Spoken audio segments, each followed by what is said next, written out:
Yo and hello everybody. Today is going to be a very fun day. I have Dr. Beckett coming to my house. Literally any minute he should be here. And I am super excited. I've never had someone of his stature just come to want to hang out, talk cards, look at my collection. So I'm honored, like I'm super excited. I don't know what else to look forward to other than having a good time. Hello. Hey, Dr. Beckett. Just driving through the neighborhood? Yeah, come on. Come on in. Mike, it's good to be here. Yeah, thanks for making the trek across the Metroplex. Not bad. 45 minutes. Yeah. Not too bad. Well, let's go back to the beast. I'm looking forward to it. Let's go back to the room, the card One of room. the reasons I'm here. Well, you can share in it. Gonzalez nut. Yeah, that's my old. I know. I used to be a Juan Gonzalez guy, so Okay.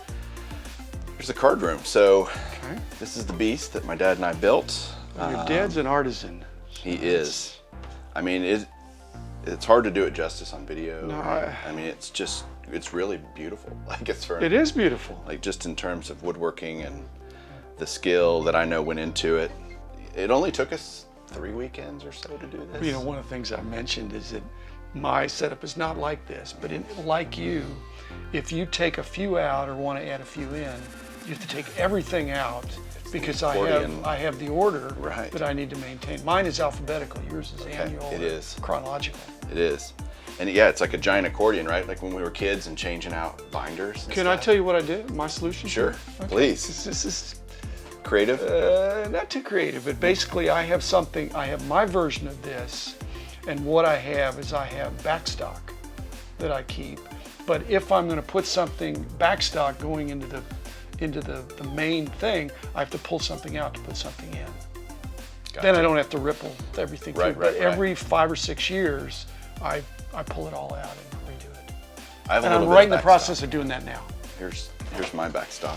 Okay. Well, I see. Okay. Well, you haven't been to my place, so you'll get a chance.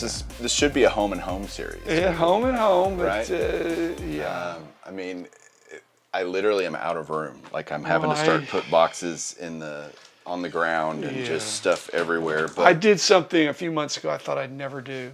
Get a storage unit. really, I've never done that in my life.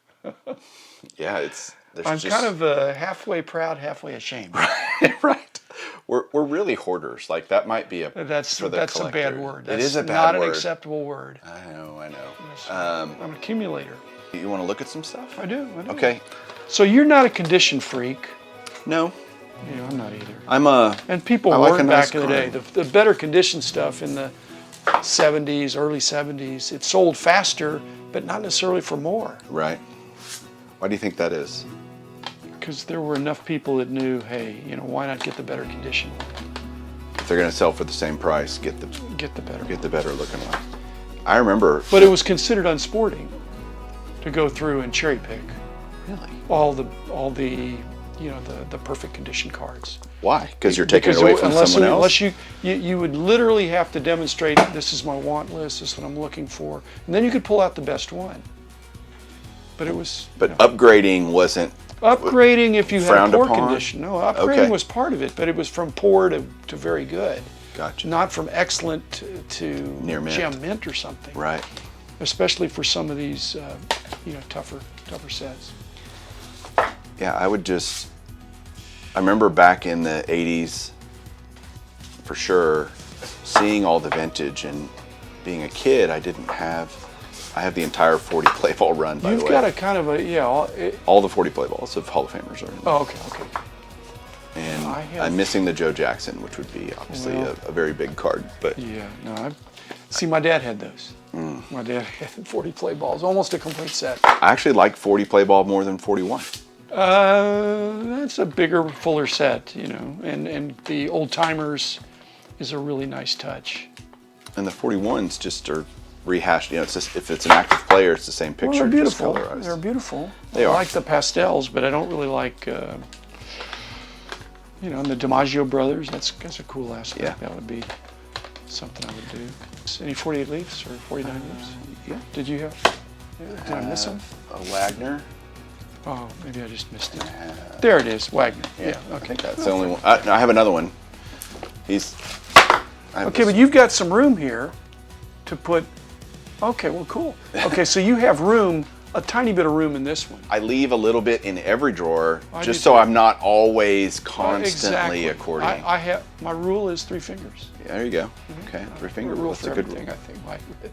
But yeah, I leave enough space where I'm not literally constantly changing things out. You had an episode with, I don't remember who it was, but it was about 53 Bowmans. The guy, Alex or somebody, Yep. the guy that's really into it and got into it and got in and Fell in went love. deep fast. But those were always classy cards, even in the earliest days. If you got a collection in the 50s, people were 'cause- always enamored. It was a pure card. It was... Well, remember You know, when you had 50, 51, 52 Bowman, all are very similar, right? And Yeah. then I think Topps Topps came on board and like, whoa. So Bowman's like, Topps. what do we need to do now? And Yeah. they come out with Cyberger, 53 Bowman. bigger Yeah. card. That was a game changer. Yep. You know, that's the other thing I've done. You know, the front and center grading is Yeah. that looks like a great card. It might be a 6, it might be a 5. I can't read the number. So all I know is it's a good card. Yeah. So I don't worry. It's a 5 or a 6. It's a 5, I think. Okay. Is it Newhouser? Newhouser, yeah. So I'm just saying, do I really want to pay a lot more for a 6 than a 5? I think you've come to that same realization. 100%. I want a good-looking 5. Yeah. And I'm not going to apologize for it. No. In fact, of all the collections I bought, 5s were good cards. And the 9s kid- and 10s, I won't say they're suspicious, but they're, you know, when you find something that's a 53 card, color or tops, you know, Bowman or tops, and it's a 7 or 8 or a 9, you're thinking, this is unnatural. Very. Doesn't mean there's suspicious stuff, but it's unnatural. Yeah. When I look for a card, no matter what card it is, Yeah. have you heard the term collector grade versus investor grade, yeah, right? yeah. So for me, Which is a bogus division. but it's at least something to It's go on. what people want to say, but it continues the notion that a 4 is not an investment grade card. Depends on the that's- card, right? No, it doesn't depend on anything. It maybe depends on the. It doesn't even That's what depend I'm saying. on the price. Well, Depends on does this card have liquidity? Does it have a chance to have a following? yeah. And we're finding out that Mantl's, they're Regardless 2s of and grades, 1s. Yeah. right. So, and we're finding out that on the great cards, 1, 2, or 3 is still investment grade. But my Ruth is a 1, and I love it. It's a reasonably well-centered one. May have a little bit of back scuffing or something. It's actually not too bad in reality. Well, I mean, that's a good one then. Yeah. It's pretty clean. I mean, it's a 1, and it's rounded. properly graded. No, you know, I'm with you. Like I said, I just love owning it. I love having it. I'm totally agreeing. I'm just saying that I have, you know, some of the cards I have, I mean, I bought the cards that were in the collection that I bought. I didn't really buy that many individual cards. But a card like that, I wouldn't kick it out. I wouldn't, Yeah. and I would get it graded, even though I would know it'd be a 1 or a 2 or something. To me, and it's that's more okay. protection. And it's protection and authentication, and Yep. but most people are not. Well, I won't say that. Some people are faking 1s and 2s of great cards, and that's just shows the lengths people will go to sometimes. I don't think that ever will go away. Well, if it does, then that means the money left. If people are no longer, if we're not a scammable industry, you know, we're not. I had a collection that I almost got, and I had the dilemma just off the 53 Bowman colors. A guy came in, it was a hotel buying trip kind of thing, comes in, he's got a complete set and a bunch of extras and other stuff. But the 53s, he doesn't want to sell them because it's his personal set. And this is 45 years ago, 50 years ago almost. And like I said, the problem was they were. I won't say they were 9s and 10s because that would be the exaggeration of the ages. But let's say they were 8s.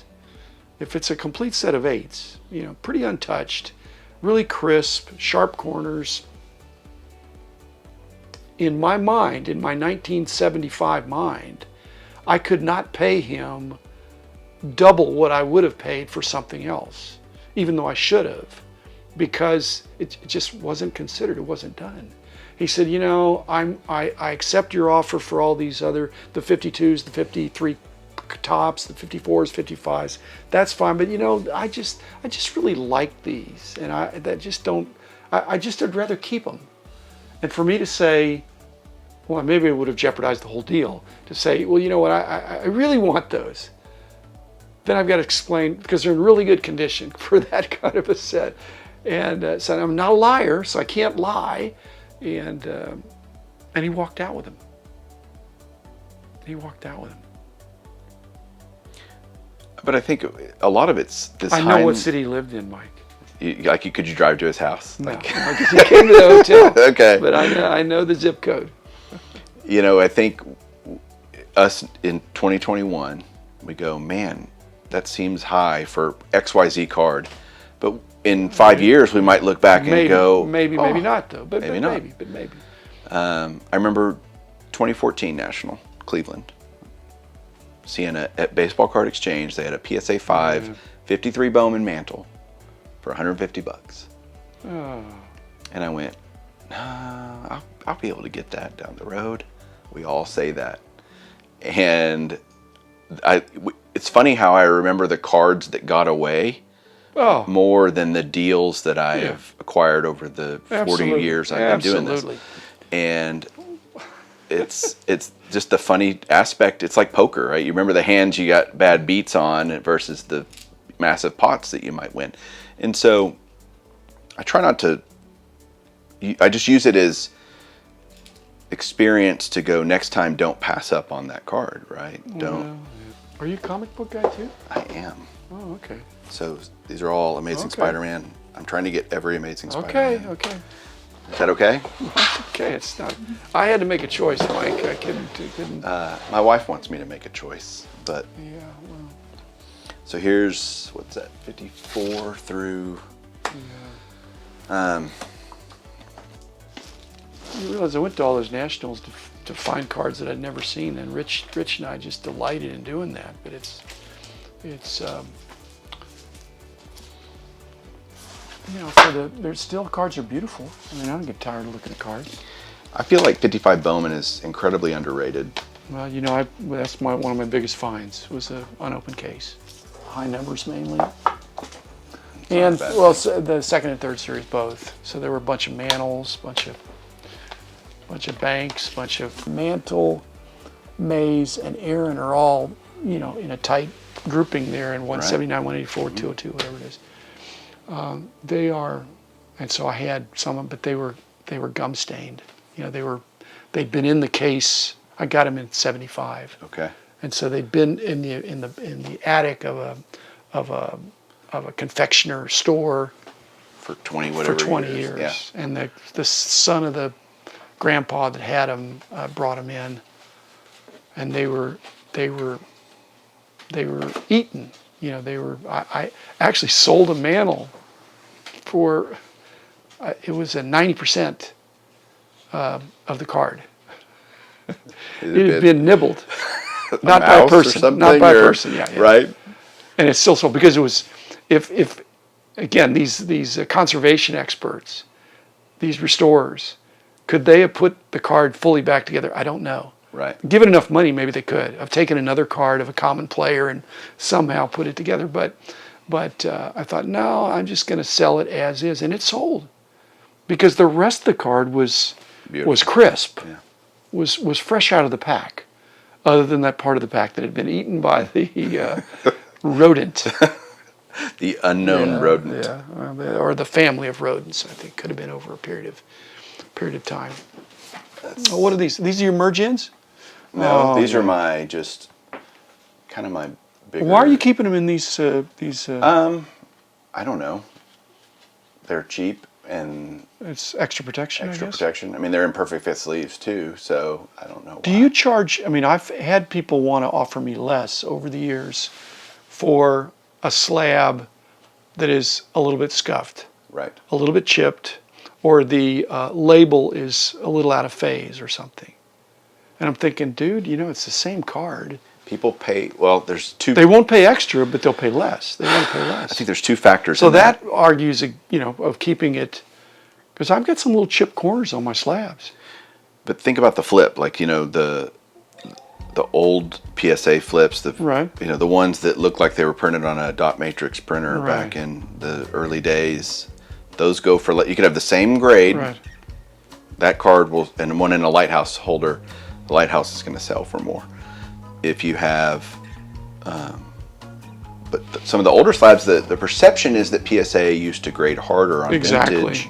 Low-numbered BGS slabs go for a premium frequently. Because of that I'm more reason, familiar right? with that, They used to grade these really hard. Well, it's not that we were grading hard back when I was in charge. It's just we wanted to be sure we weren't perceived as easy. Right. So if in doubt, we were going to be tougher. But not to be unreasonably tough, but just to not be known as easy. It's, I hear people talking about things like population control and all of this. I think it's all a bunch of hooey. Bogus, yeah. Because a 10's a 10. No matter how many of them there are, a 10's a 10's a 9. I'm talking about grading modern or any, whatever it is, it should be graded that, not, we need to control the pop on this card, so we need to grade it some amount lower.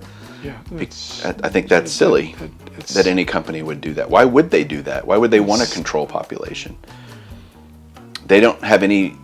It's the flip side of the problem of somebody submitting cards to any of the companies and getting a seemingly unnaturally large number of 10s. There's just some people are better at pre-grading than others. There are people that could take a stack of raw cards and say, these are what the grades are going to be, and be pretty close. In fact, we hired people that could do that. That's part of the test. And so if they're good at it, then you hire them. But they said, no, I don't want to work for you. I'm making too much money. Pre-grading and pre-screening. And cherry picking at shows. Interesting. That's like a business, probably. It is a for business. some people. Well, I mean, it's probably not a business you want to popularize. Yeah. See, so which one do you like better? Obviously the 41. But Well, just the aesthetics of the card. I think the aesthetics of the card 41 is better, but it's the same picture, treated differently. But like I said, 41 was my dad's last year of collecting. But he had 39s, 40s, played with 41s. White name. Yeah. Yeah, this is, I don't know if this is still underappreciated, but it was for a long time. Gehrig's my favorite player. Yeah, I have Gehrig artwork. My dad had this card. And this says it's a 2. And it's investable, collectible. I'd take it all day. When back in the early mid 70s, when you're going through and you're buying cards, you're not saying can't accept this. It's a 2. No, nobody kicks this out. Mm-mm. And it's not even one you're going to think about upgrading unless there's unless there's some back damage or something. No. I have no intention on getting another one. I love that one. But I think there's, and not that it's flipping, but there are a number of regular non-ultra wealthy collectors that might even have a preference for a 2 or 3. It's better value in the long term, perhaps. Yeah. Well, again, perhaps. So many people are getting priced out of You can't know. But I just think there's less people that can afford the big cards, right? You have more people that Well, can you've afford heard buy the biggest house or the best house you can afford. Right. How about buying the best house that you need? Right. Or that you want, or that fits your family's needs. Then you can buy nice furniture. And you can do I'm other saying, things. That's right. I've got friends that have great houses and no furniture. Exactly. Or big yards and no landscaping. Yeah, these are great cards. These are great cards, and I don't know that they're still undervalued, but a year and a half ago, all these 3 were 3 of the most undervalued cards out there. Agreed. And Page has not gotten the same Jackie Robinson treatment, but he hasn't. Right behind, I think. I think it's not far. It's coming. Especially Banks has gotten a good bump in the last year and a half too. And you like 54 Bowman Mantle. It's one of my least favorites. I like it. I wouldn't say it's my favorite. I love 56 tops. Of course. That's in there somewhere in that stack. But my 56 tops is also only a 2.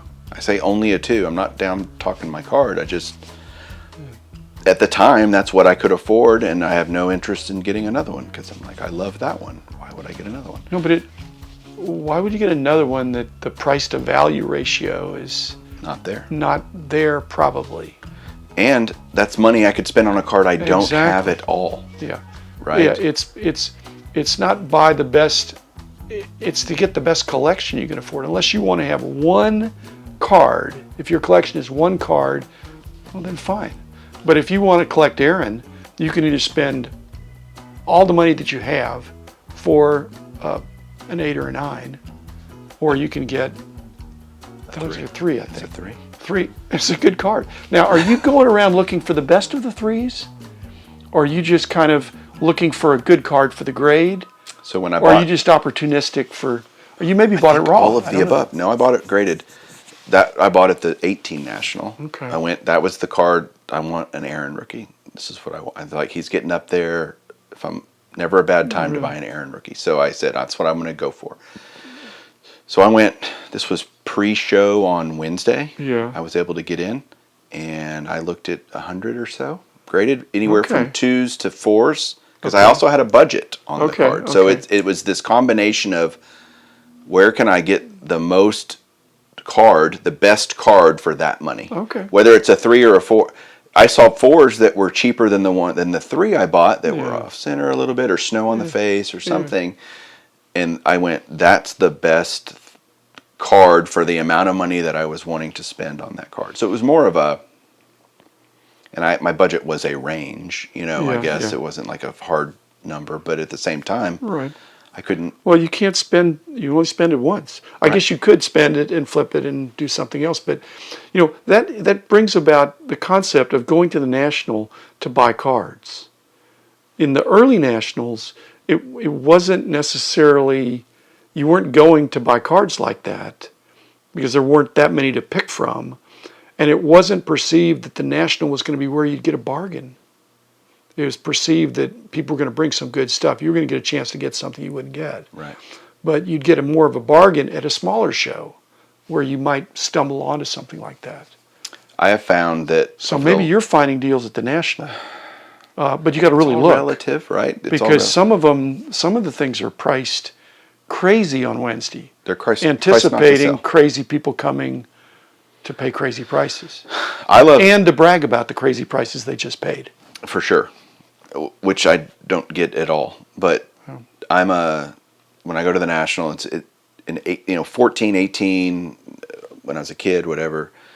It was all just to go to look at the cards. Well, you didn't go 86 or 90 to the Arlington ones, did you? I went to 90 in Arlington. Okay. That was the first National I ever went to. Yeah. But I would go now, like 2021, this year was way more. I bought a lot of cards, but it was, I know a lot more people in the hobby now. The influence word, I hate that word. My presence in the hobby, I just know more people and have more friends, and it's become a lot more social. And I do have to go like, hey, I want to go look at some cards for a little while. Is it antisocial not to buy cards from your friends? Is it obligatory? It's certainly not obligatory. But I'm just saying, if you say, hey, we're good buddies, but you never buy anything from me, Mike. You're buying from this other guy. Why aren't you buying from me? What's funny is my friends are not dealers. Other way around. My friends are not dealers. Okay. They are other collectors. Okay. So I don't have that conflict of interest that I have that tension that might arise from that.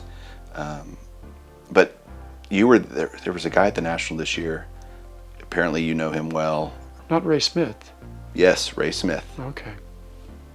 Older He's been gentleman. around a really long time. Yeah. He's not older because he's younger than me, but he's been around. Yeah. No, he had an advanced collection from. He had a lot of great stuff. I bought a lot of, what's his, great his is stuff might be all duplicates too. That's some of those guys. They're bringing their extra stuff. That's when you know they got good stuff. So I find with my friends, I can go, hey, I'll see you later. I'm going to go walk around. I want to go look for some cards. And but the social part is taking up more of, floor time is valuable time in my opinion at the National. Like there's only so much of it, and opens this time, closes this time. And so I try to make the most of it, although the social part of it's added so much more to the experience. But you like autographs, so I'm more of an, like, I used to be more into my card collection's pretty good, but no, you've got great stuff all the way around. Autograph collection is okay. pretty proud of that, actually. Heck, I'm proud of all of it. So yeah, it just goes chronologically. Yeah, but this other stuff, is that large format, kind of larger cards? So these are all autographed slabs. Okay. Larger format. Okay, like press steels or... Well, press steels are all in this drawer. These are all press steels. Yeah, see, I have a problem with how to display. I have to have 2 walls. Hey, there you go. There's your slab. Oh, that's cool. The Koufax. Very cool. Yeah, I have to have 2 walls. One is a smaller wall of that size, or the BGS version of the slab. Yeah. You get a non-collector and you go, Frank Baker. Who the heck is Frank Baker? And Home only Run Baker. collectors know who Frank Home Home Run Run Baker, Baker is, yeah. right? And so it's different to have people that know and people that don't know come and look at your collection. They have a totally different perspective. Yeah, I'm trying to see my problem is that's cool. My problem is I'm trying to one of the reasons I was eager to come over is just to get ideas for display, because it's hard to God. I love the dated stuff too. Like if you can get a GPC that's dated, or You've given a lot of money to PSA. No, most of them. Or somebody else has.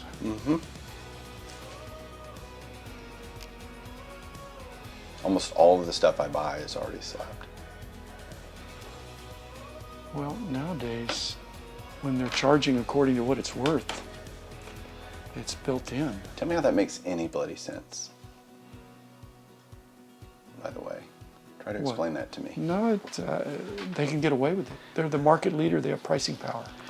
It's every industry. There's a market leader, and if they've decommoditized their product, that it's not just a graded card, it's a PSA graded card. They're in a good position. Now, some things are not forever.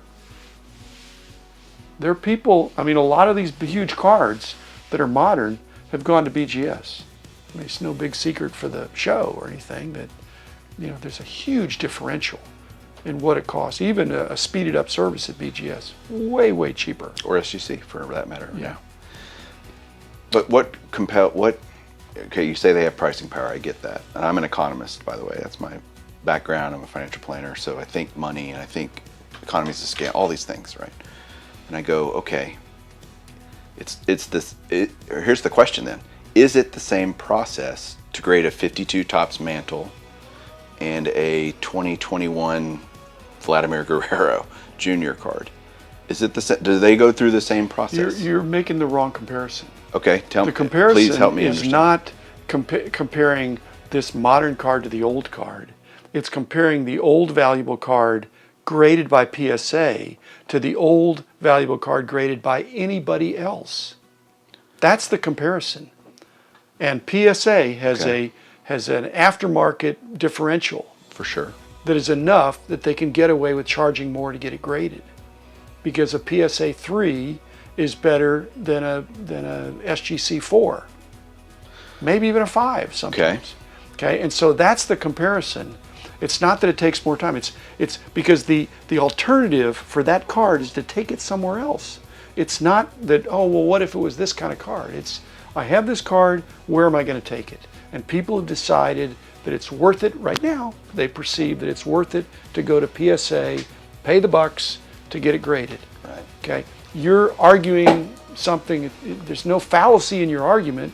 It's just PSA can just, that's, sorry, but we're putting our price until people stop coming to us. Why would we lower our price? Why would we even change our pricing structure? With upcharging and charging based on the value of the charging card. based on the value. And so, but when we started that, I was the holdout, because I think people said, look what they're getting for that. I said, no, we want to be the popular choice for collectors and dealers. We want to charge based on turnaround time and volume, and we're going to have kind of satisfaction guaranteed on turnaround, which we did. We're going to have a report card. We're going to do all these things that added cost. But looking back after 20-something years, people have said, you know what? I think PSA is going to do better in the aftermarket, and so I'm going to pay that upcharge. But that may not always be the case, but it is right now. What benefit, and I asked this of Peter Steinberg, I sent him an email at SGC, and his answer was, I have no idea.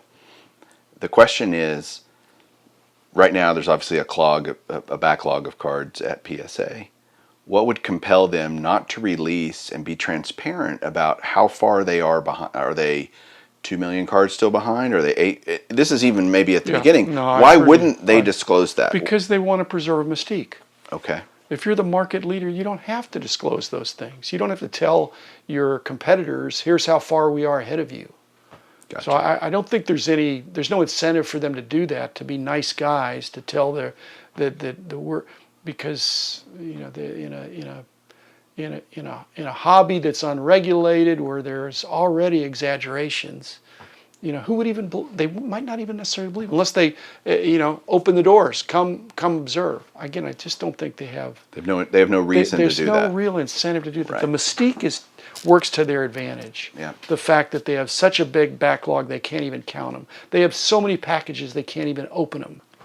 That's part of the mystique. We wanted to have a mystique. Yeah. We don't this saying, telling it exactly like it is. That's not. No. Not necessarily necessary, right? And Well, that's fair. That's a fair answer. It may not even be good for them. I was just curious. But we got scammed, I'm convinced. And it's been 17 years or so. Okay. I'm still running the company. We had a guy send us a 52 Mantle to get graded. And then he claimed that he never got it back. Or that it was lost, that we got it. Somehow there was some mysterious disappearance. It wasn't one of our guys. We had cameras at that point and all that stuff. And this guy got an attorney, and we wound up settling. Yeah. Okay, because you just kind of have to. We got FedEx involved. And so there was something where we just couldn't trace it, but it sure smelled like, gosh, I don't want to get myself in trouble, but it sure smelled like that I knew my guys, I didn't know this guy. Nobody knew this guy. And so it's a one single submission of one card. I didn't even know that was authentic, so anyway, I don't know if we ever even saw the card, but somehow we're claimed to have lost this card. Our insurance company, I don't remember what happened, but I stroked a check, Now I'm thinking, I stroked a check for probably $15,000. You fast forward all these years, it would have been 10 or 100 times that, right? I don't know. But it still ticks me off. So that's an argument for why PSA would charge more for having a better card, just even in their building. There's a lot of liability because that would have covered our other guarantee of on time or it's free. That's labor. We're guaranteeing labor, right, and some materials, which we would have spent anyway. So yeah, that still ticks me off. Those are the things that bug me. But it wasn't my guys. Right. It wasn't my guys. Here's a couple Beckett slabs for you. All right, equal time. Okay. See the sizes. There's not standard sizes in the different places. Grover, he's underrated. He's not understood because you know what? He got caught in the wrong window of time. Right. Yeah. He was. Yeah. Not too early. Weird time. Yeah. No, in the not the junk wax era, but the no card era. Yeah. He doesn't have a T206, does he? He's in between. Yeah, and such a great pitcher. I mean, yeah. One of the second class of the Hall of Fame? Maybe. Yeah. He's in the picture up on the wall, but here's another one. So what's the difference in these two? Is this when y'all had the deal with JSA? When y'all were working with JSA? We had JSA for a while, and then moved it in-house. Steve Grad. Yeah. Well, I don't know. Again, I wasn't in charge by then. So you're gonna appreciate it. I love things like this. I love this. Just gets me It gets my juices flowing when I get, because people don't gravitate towards things like this, which is good for me. So this is a 93 Hall of Fame yearbook, right? No big deal, but it's signed by Reggie. And somebody took this around and proceeded to have Enos Slaughter and... Very cool. So they had it up there in the induction Kayla. weekend? Or? Yeah, must have. Yeah. Frank Robinson signed his picture. Yeah. And then this is my favorite page. Like, look at that mantle. Oh, that's cool. So that had to be pretty soon after it was released, because Mantle's only alive a couple more years. Right. But it's hard to display that other than to show it like this. It's impossible to display it, and I'm dang chop sure not it going up. to chop it up. Yeah, you But could. I think this has 40-something signatures throughout, different Killebrew signatures, gorgeous, Well, it's some of the parts not equal to the whole, That's right, but that means I can pick it up way cheaper because you could, I love and that. it's a fabulous item. Yeah. But you can't put it on the wall. No, you can't. I know. I get it. And then I love picking up stuff like this that are weird. So a letter to Rogers Hornsby from the Hall of Fame, inviting him to the Hall of Fame ceremony, and him responding with, he died just a few months after that letter because he was not in great health. But things this like is that the are kind of pieces stuff. history This is that the I kind love. of stuff that in the '70s you could still buy reasonably. That would be there. This is probably my favorite piece that I own, period, just because of what it represents. And so it's two from '83. Well, see, that's frameable. It is. That's frameable. All different signatures. There's 80 some odd Hall of Famers on here, plus one non-Hall of Famer, Mr. Rose. Maybe someday Hall of Famer. But what do you think about Rose? Should he be in or not in? Well, he's in a different category than Barry Bonds, but it's problematic for the Hall of Fame when you have these guys that hold major records that are not in there. Right. They're iconic, that are household names, and are exemplary in certain parts of their life, but they have a fatal flaw. And everybody's got a fatal flaw, so we're not. Let's take Rose not being in the Hall of Fame. Does that in some way tarnish his career accomplishments? Not his numbers, Right. not his batting numbers, Right. which is what he would get in for. For sure. But he'd also get in, Mike, for how he played the game. Full out, Charlie Hustle, and that sticks in your craw of not betting on your team when you didn't think they were going to win. So that the no betting thing, no betting on baseball, no betting on your team or against your team or for your team, is a pretty severe thing. Yeah. It's probably the number one thing. Right. I mean, there are murderers in the Hall of Fame, so in various Halls of Fame. I did an episode about getting impeached from the Hall of Fame. What would it take? Okay, it's harder to get kicked out of the Hall of Fame than to get in the Hall of Fame. I mean, they're going to be. John Gruden is now removed from the Ring of Honor. So the society's trying to figure out how they're going to deal with the fact that people are complicated, and that they're really good at certain things, and they mess up. And I've been a big believer my whole baseball loving life of somehow you have to segregate the player from the person. Oh, yeah. And well, if you've met some of the players, they're just regular guys. They're not superhuman.